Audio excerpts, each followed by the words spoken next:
They're the best in the fleet, the best in the country, the best in the world. But they weren't always. At the height of the Vietnam War, the U.S. Navy was losing the battle in the skies. From the ashes of defeat rose the greatest fighter school on earth and a new breed of pilot. This is the real story of Top Gun.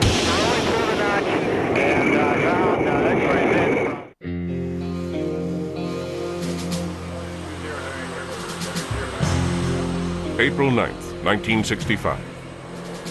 100 years to the day after the end of the war between the states, America is about to plunge into another civil war, halfway around the world. On the Gulf of Tonkin, in the South China Sea, the USS Ranger launches 6 of the Navy's latest fighting machines, the F-4 Phantom. Their mission? To protect the carrier from enemy aircraft. But today, the Phantoms are flying in harm's way.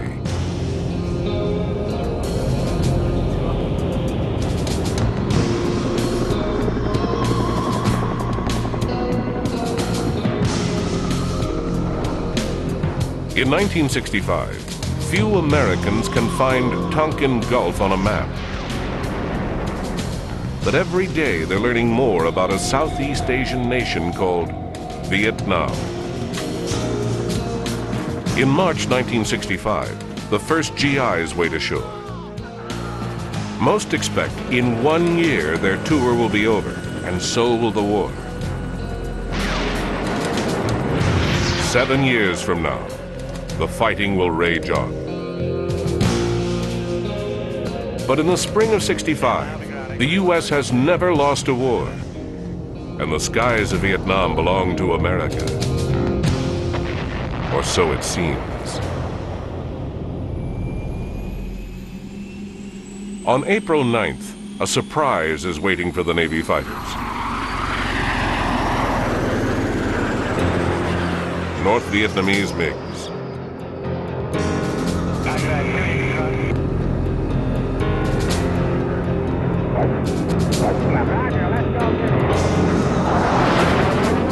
The Phantoms are built for long-range combat,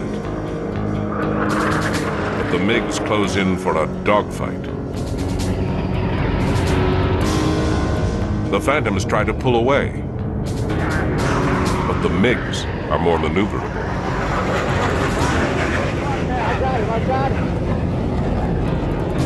After a series of hard turns, one of the Phantoms has lost precious airspeed. It can't shake its pursuer. Yeah, tell me how it snows in Normandy, but I'm in deep trouble here. Overhead! I can't do anything about it.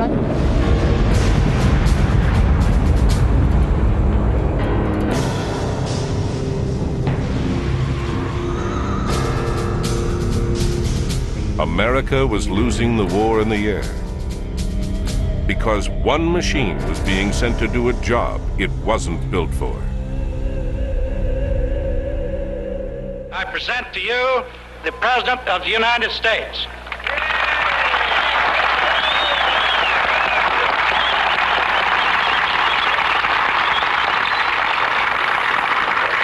These planes, which help protect the security of the United States and the dozens of countries which are associated and allied with us all around the world, which would not be free if it were not for the power and the determination of the United States. The F-4 Phantom was introduced at the height of the Cold War, amid high hopes. It was so impressive that both the Navy and the Air Force ordered the plane. The entire focus of both the Navy and the Air Force was, in the late 50s and early 60s, was against the Soviet bomber threat. We thought that the Soviets were going to come over and bomb Los Angeles, and they built the F-4 to counter that threat. About 1964 is the first time I got to fly the Phantom. And Phantom would do things no other airplane I had ever flown could do, you know. I had one up to Mach 2.38, which at that point in time, everything just starts heating up and the warning lights come on. You know, if you get frictional heating on her, and the airplane just, she's reached her heat limits. The airplane would continue to go, but it'd start coming apart. I'd never flown anything that fast.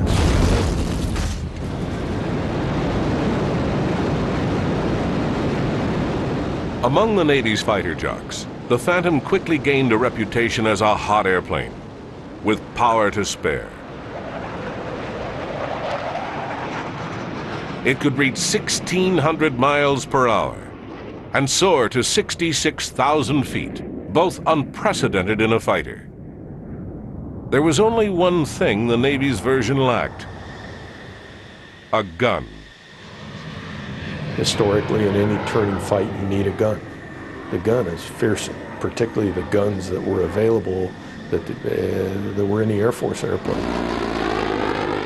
It had a Gatling gun, 6,000 rounds a minute Gatling gun, who put the fear of God in anybody you're shooting at with. We never had them designed in the airplane. Instead, the Navy ordered the Phantom equipped with 8 air-to-air missiles, 4 long-range radar-guided Sparrows, and 4 of the new heat-seeking Sidewinders that honed in on the enemy's white-hot engines. The weapons were so sophisticated, the Phantom required a second crewman to fire them, called a Radar Intercept Officer, or RIO. This was revolutionary.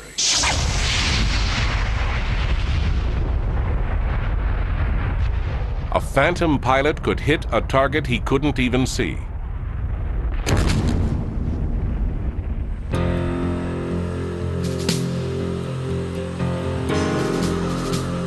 On June 17, 1965, 6 F-4 Phantoms take off from the USS Midway to escort a wave of bombers over North Vietnam.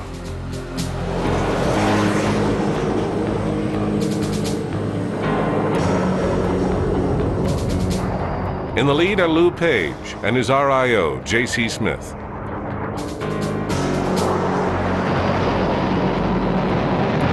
As the bombers finish their run and head for home, Smith spots MiGs on his radar. I picked the contacts up at about 38 miles. The MiGs aren't close enough to fire. The Phantoms are. Smith radios his wingman, Jack Batson, call sign Batman. And I said, call Judy, which is lockup.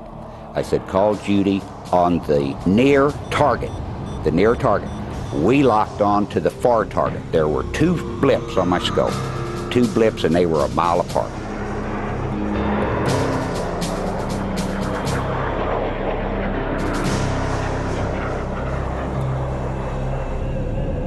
Echo Tower, Coa, do you want to go after this guy? Echo, negative.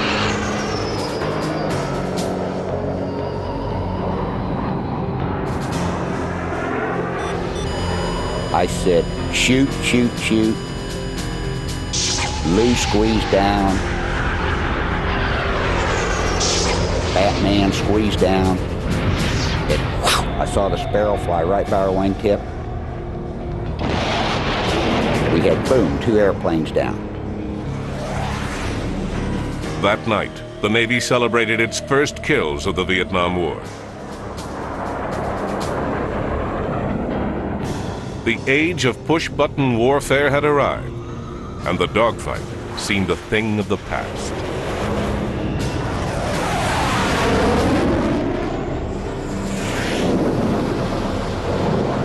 After every major air war, the engineers have moved in and said, it's really a silly way to fight a war, airplane against airplane.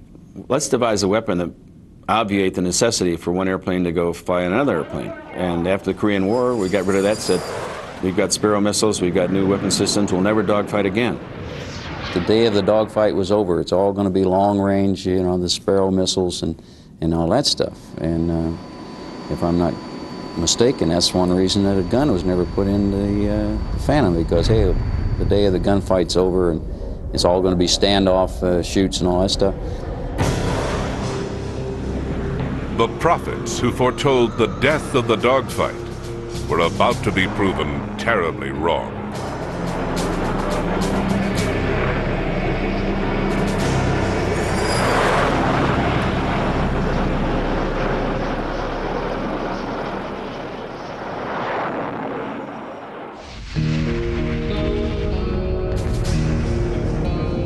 In the early days of the Vietnam War, the battle in the air suddenly took a turn for the worse.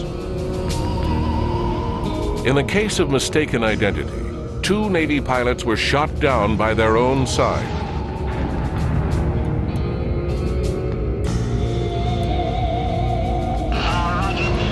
In the wake of the tragedy, the Pentagon ordered pilots to identify targets with the naked eye before shooting.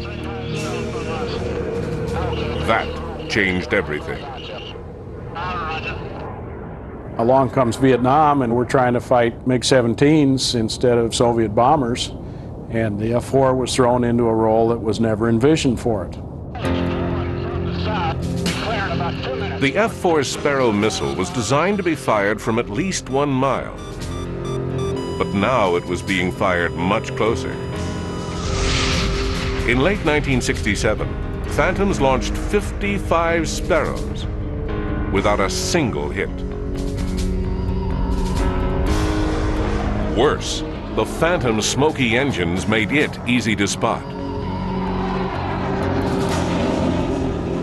The most powerful machine in the air had suddenly become fair game for the cheap, agile little MiG. The Navy's kill ratio plummeted to a dismal 2-to-1.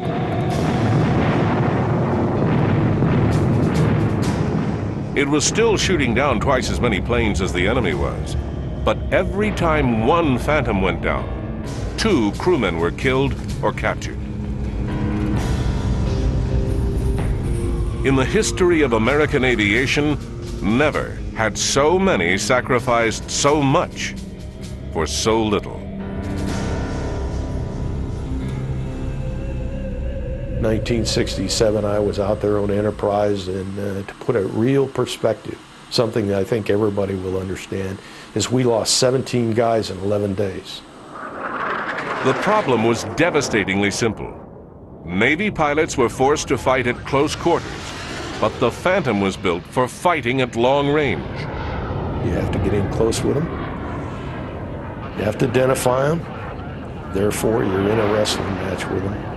And you better be trained in air combat maneuver, the ability to dogfight the airplane, just like everybody's done in every major engagement with airplanes since World War I. And we hadn't been trained to do that.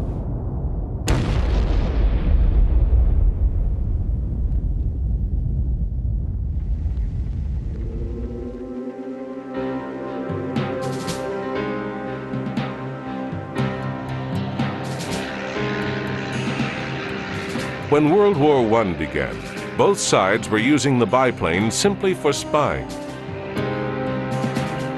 Enemy pilots would pass each other without exchanging more than a wave. But on October 5th, 1914, that changed. The French flyer, Louis Quinault, opened fire on a German plane with a machine gun.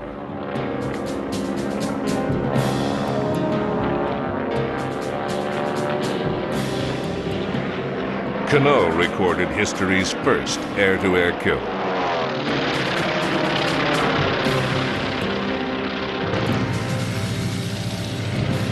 By early 1915, the Germans began sending their planes out in packs of 4 to ambush lone Allied pilots. In response, Britain's Royal Flying Corps issued a landmark order. Reconnaissance aircraft are at all times to be escorted by 3 combat aircraft, flying in close formation.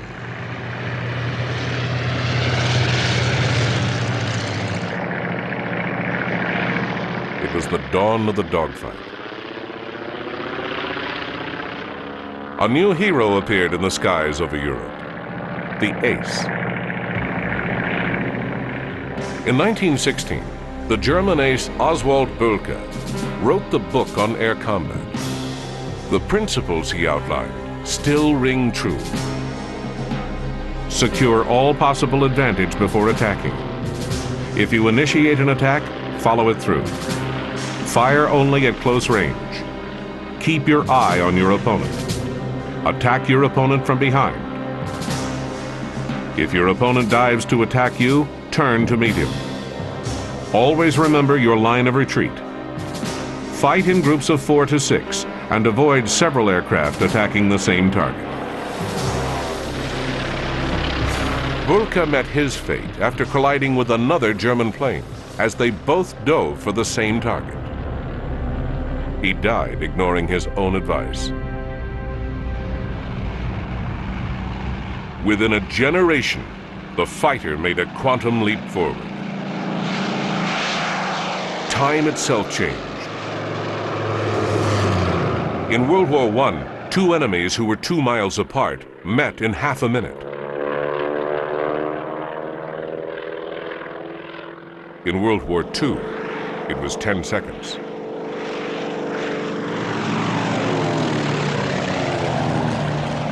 At the outbreak of the war, the Germans ruled the skies with their swift Messerschmitt. Until it came up against the English Spitfire. The Japanese Zero met its match in the American P-38 Lightning.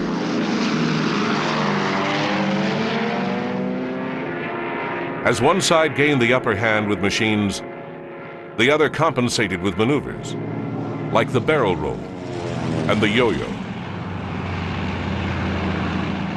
The barrel roll was used against an enemy that could turn more easily.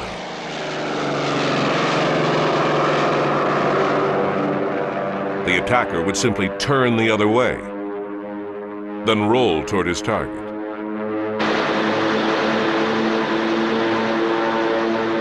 The yo-yo kept an attacker from overshooting his target.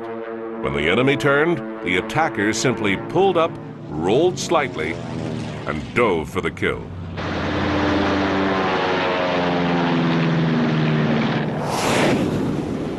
By the Vietnam War, the lessons of dogfighting were 50 years old, but no one was teaching them.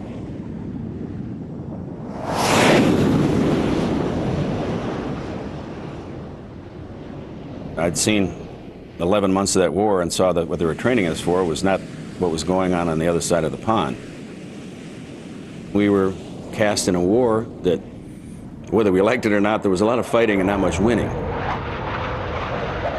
But America's losing streak was about to come to an end.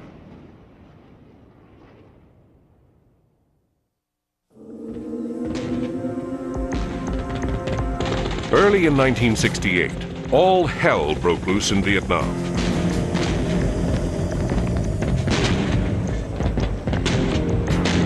The North Vietnamese launched their greatest attack of the war, the Tet Offensive. They struck 100 cities throughout South Vietnam and fought in the very streets of Saigon. By the end of the Tet Offensive, most Americans wanted to end the war. To help bring North Vietnam to the peace table, the Pentagon ordered its pilots not to fire unless fired upon. For the Navy, the order was a welcome reprieve.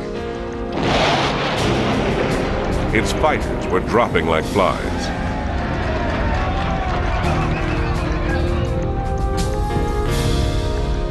In May, as Tet was winding down, 5 Navy Phantoms jumped 2 MiG-21s.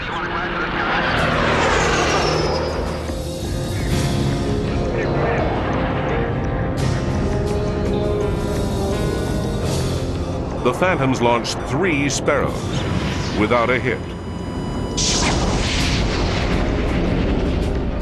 Although outnumbered, the MiGs managed to shoot down a Phantom. The Americans ejected to safety. The next encounter wouldn't be so lucky. The following month, a Phantom from the USS America was shot down. One crewman was killed. The other became a POW.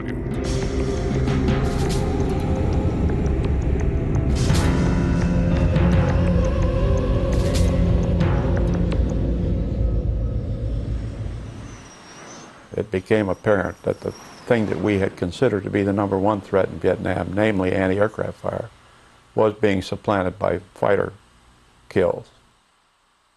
Captain Frank Ault, skipper of the carrier Coral Sea, knew just how bad things were. In 2 years, his pilots had failed to shoot down a single MiG. Ault also knew what was wrong. I decided that what we needed was what I euphemistically called a womb-to-tomb approach. Let's look at this system, not just the weapon, not just the airplane, but the whole system, the pilot, the airplane, the weapon. Womb to tomb, from the day it's conceived, it goes on the drawing board of the industry, until finally we send it back for overhaul. 327 on glide path on course.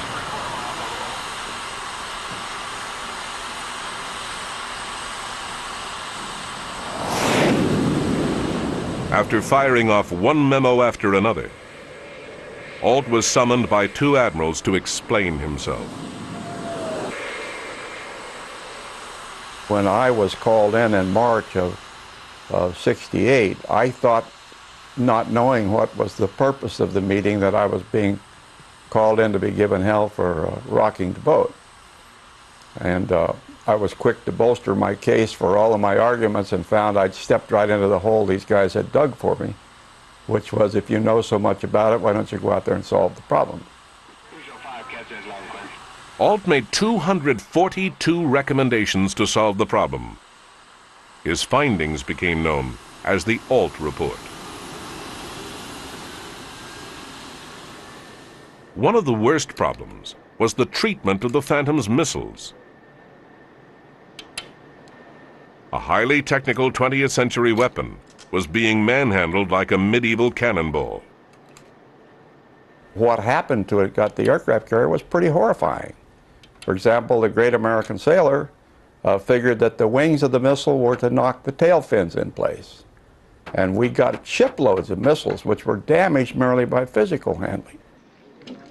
They found out that Sparrows and Sidewinders were put on aircraft and they come into 25 to 50 landings at a time before they're taken off the airplane, and even taken down to the shop to analyze.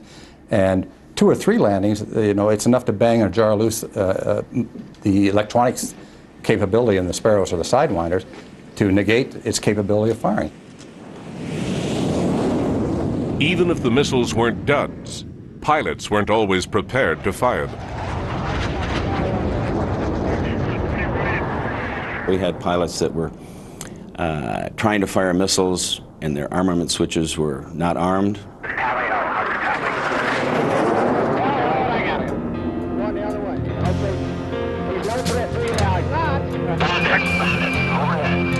Most of all, pilots weren't trained for the kind of close-quarters fighting they ran into in Vietnam.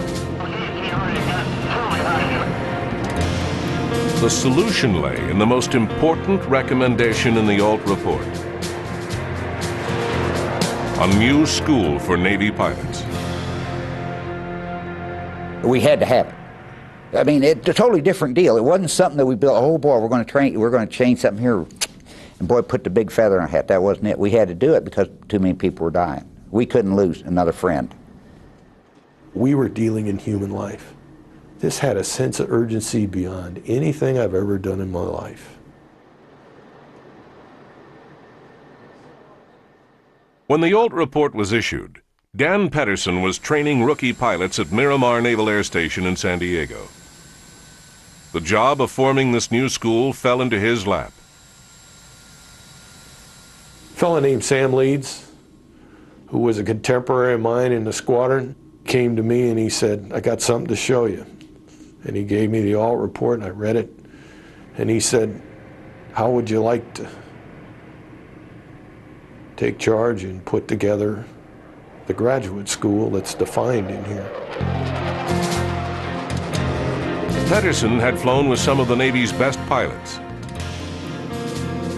From them, he handpicked his instructors. One was the pilot who made the first MiG kill of the war, J.C. Smith. We sat down and looked at that report, and he said, let's develop some tactics or a school. Let's get it built where we can change this around and save lives.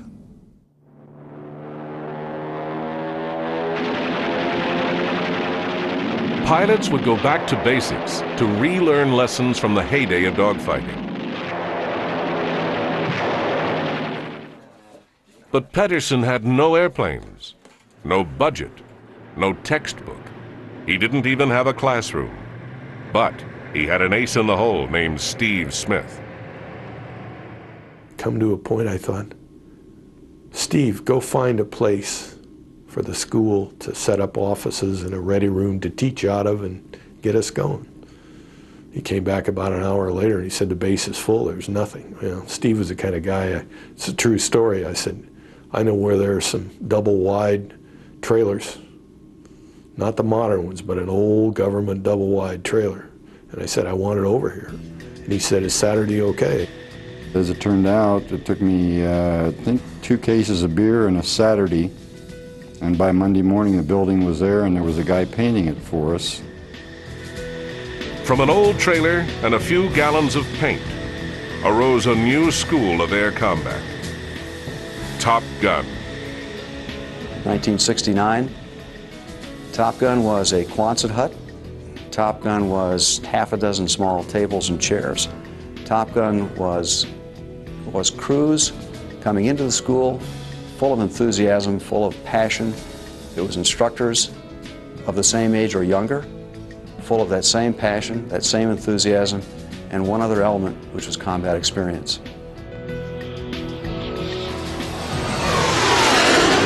Pedersen and his instructors were flying by the seat of their pants. They had only 3 months to figure out what their pilots needed to know and how to teach it.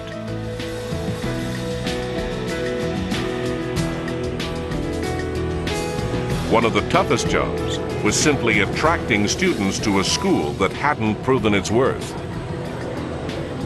We had to go around, talk to the squadron COs. And we said, okay, what we want though, we want you to send your airplane, we don't have any airplane, we want you to send your maintenance crew to keep these airplanes turning and your best young pilots. They frequently weren't thrilled about participating in that. So I would have to suggest that they would call their Air Wing commander and he would explain to them why they really wanted to do what I was asking them to do. Welcome to the best 5 weeks of your flying career. When class began at Top Gun, the first lesson was the oldest rule in the book: know your enemy.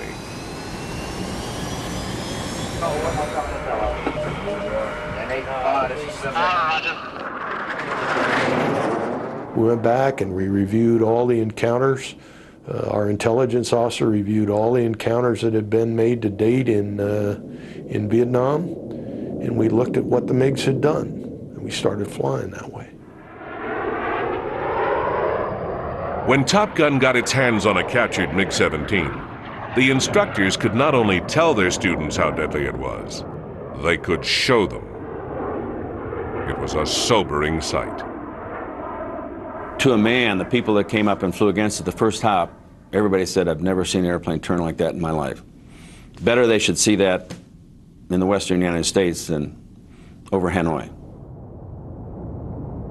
In the Nevada skies, students and instructors alike made a startling discovery. The MiG had a blind spot. Its pilot couldn't see what was under his own nose because the MiG's jet intake was so large. It gave us a real appreciation for the reliability, what we were up against. The fact, in real life, when I could look over in an instant, literally an instant, say, he can't see me. And I knew Immediately I said, he can't see me. Ron McEwen would remember this lesson from the Nevada desert, one afternoon in the skies over Vietnam. The first class to enroll in Top Gun learned a crucial lesson about their plane. The Phantom wasn't being outgunned. It was being outmaneuvered.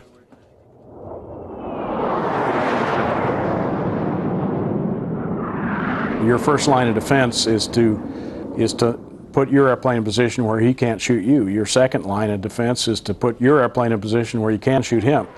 The trick with an F-4 is you might be able to get behind somebody, but you have to get far enough behind him so that you have range to use your missiles. And if you're too far behind him, he'll be able to turn so that you're not behind him anymore. In the skies of Nevada, Top Gun pilots learned the MiG could turn faster than the Phantom.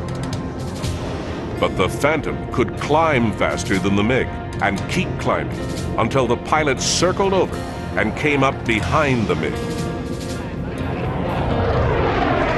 Top Gun devised a tactic to exploit the Phantom's strength and the MiG's weakness. It was as simple as the egg. Your fighting ground is shaped like an egg. You go up into the vertical, you come back over, you can get nose tail, you just don't get slow with this MiG. We knew we could outclimb him, so take advantage of what you got. To their new discovery about the MiG, Top Gun added an old lesson from the days of dogfighting. Fight in pairs. Loose deuce formation, as we call it. Two airplanes flying side by side. You can maneuver out of that formation in place, or you can cross turn. There are a lot of things you can do. We didn't develop that. That had been done before. If you were an adversary trying to attack this body, as you approached, you had to rapidly pick one or the other. Well, once you committed to one, you became vulnerable to the other. So now we begin to work in unison. And one may actually set himself up to be a target, and as the adversary would attack him, the other would roll in and take advantage of that situation. It's like boxing is. One of the fighters kept the pressure on him and kept him turning horizontally down in the bottom of the egg, while the other guy's up in the vertical top of the egg watching the fight. And we just take turns, go in and make a pass on him, try and shoot him.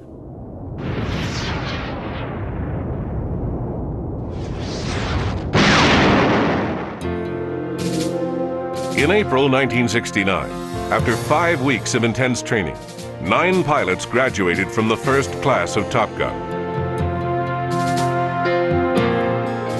The first test of our real success was the reaction of the air crews that came through, the first 4 teams that came through. They were enthusiastic. The bottom line question is, did you learn more? What did you learn, and was it good? Was it good enough? He said, just learn to fly the airplane like this is good enough. The rest of it will come.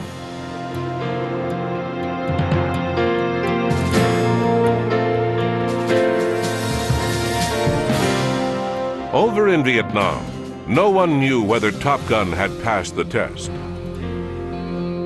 The Navy was keeping pilots on a short leash as the peace talks dragged on. A year went by, and dozens of Top Gun graduates waited to prove themselves. There were no engagements, and so there was no real litmus test of whether the graduates were doing well or not. Then, on March 28, 1970, the test came.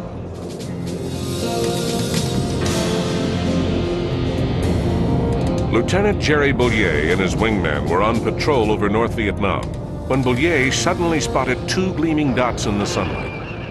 MiGs. Boulier's wingman took off after one MiG. Boulier dove for the other and began the egg maneuver.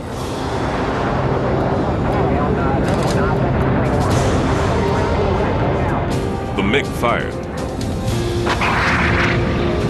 The shot went wild. The MiG tried to shake Boulier, but he kept circling in the egg. Now he was looking down the MiG's tailpipe.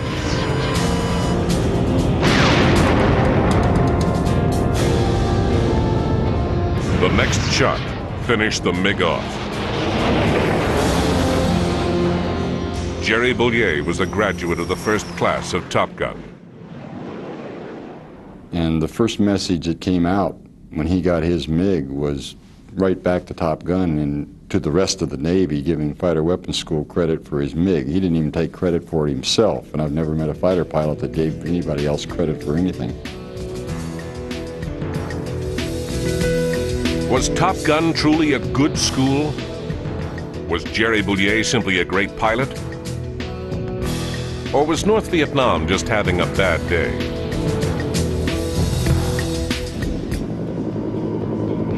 The years dragged by, and the war dragged on.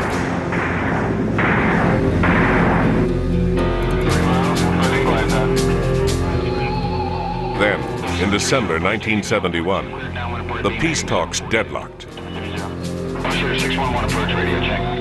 To break the impasse, America resumed the bombing.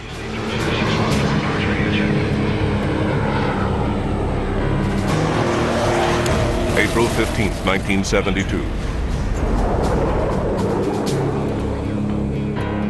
Muggs McEwen takes off to protect a squadron of bombers.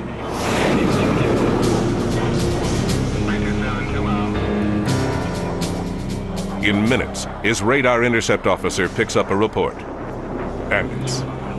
We had no more crossed the coast, and we got a vector for bandits. Said bullet flight.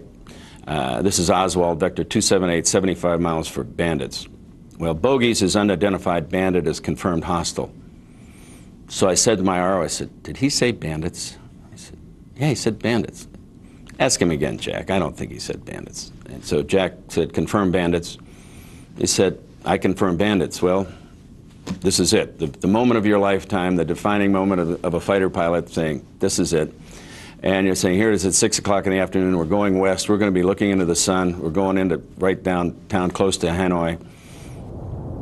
But it's better than no fight at all.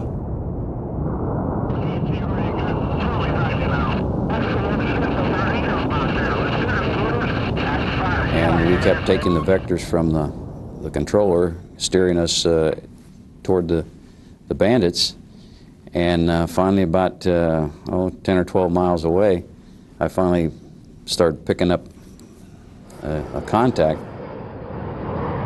Right then, Muggs spots the MiGs.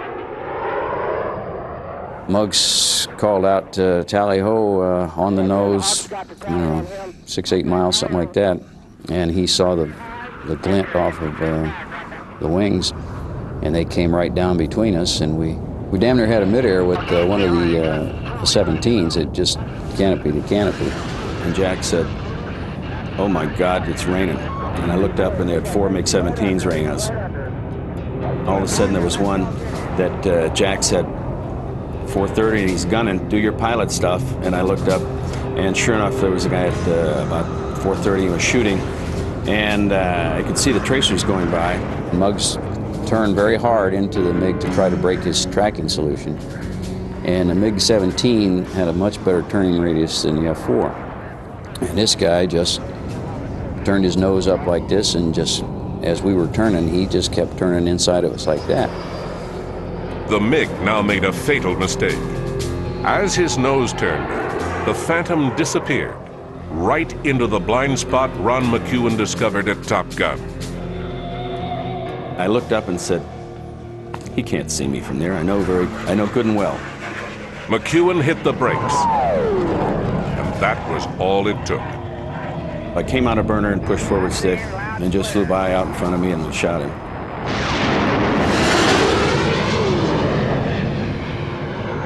At that instant, another MiG was hot on the tail of their wingman.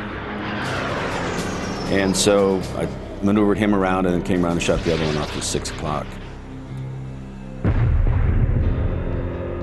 The battle still wasn't over. Yet another MiG was closing in on Muggs and Jack. This one back here at 8 o'clock has become a threat, and I'm calling for him to do some do some of that pilot stuff up there because, you know, we've got a guy back here at our 8 o'clock, so he comes back and looks like that, and he agreed with my assessment of it that, yes, this guy was a threat. Using the egg maneuver he learned at Top Gun, Ron went into a steep climb and circled behind the MiG. The MiG fled for home. I'm sure he went back to the bar that night and said, I don't know about you guys, but I fought King Kong. Outnumbered 3-1, the Phantom scored 2 kills in 1 day. After years of failure, the Navy finally had cause to rejoice. Top Gun at last had proof its lessons worked. But even greater proof was yet to come.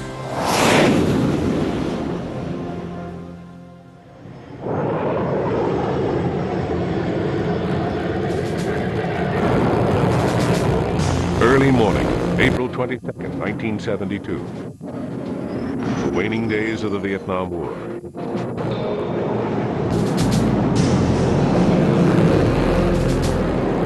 In the Gulf of Tonkin, 2 warplanes take off from the USS Hancock to protect bombers striking the Mekong Delta.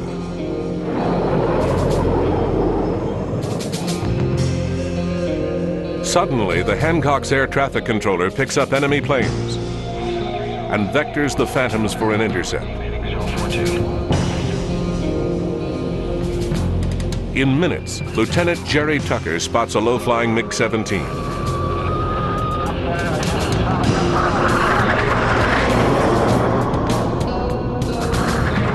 In a flawless example of the egg maneuver, Tucker pulls up into a steep climb and rolls in behind the MiG. The MiG is a sitting duck. Then, the unprecedented happens. The MiG pilot ejects. He'd rather lose his plane than lose his life. The MiG's adversary was a graduate of Top Gun. Frank Ault, the man who rocked the Navy's boat, had gambled on Top Gun and won.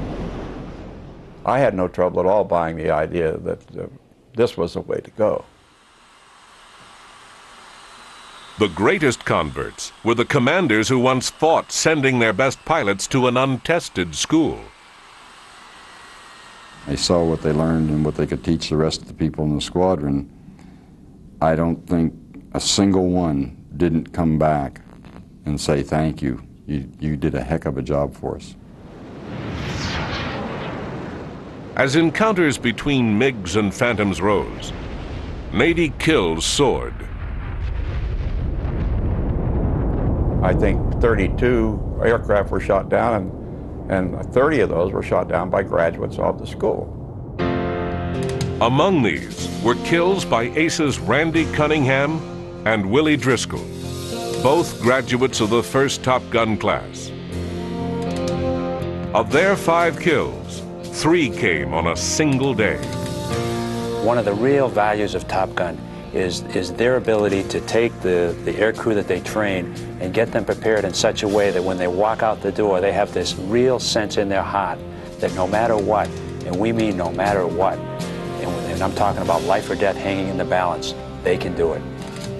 After I went through Top Gun, I never thought that I was going to go up and lose, that it gave you the confidence that no matter who you met, that your training was going to carry you through the day.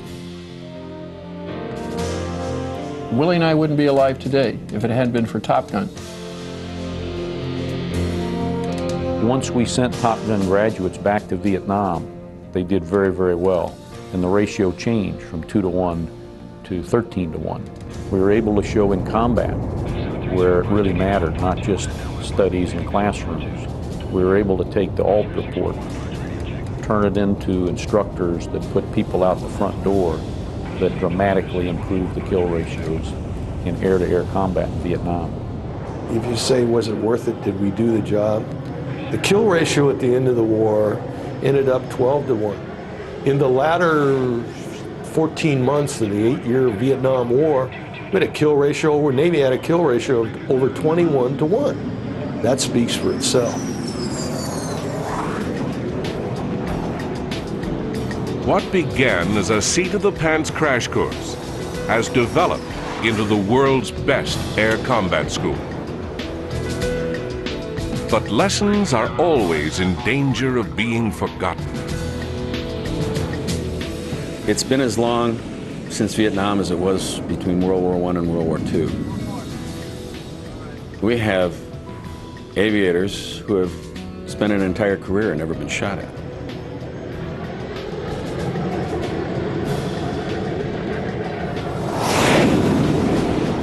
I'm not going to make a judgment, but you know, historically, we'll relearn again things that we've forgotten.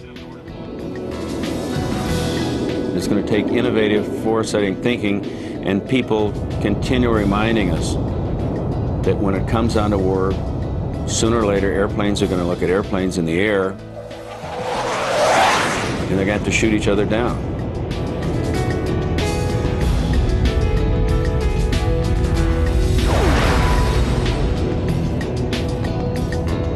The greatest lesson Top Gun taught was that the machine could never replace the man.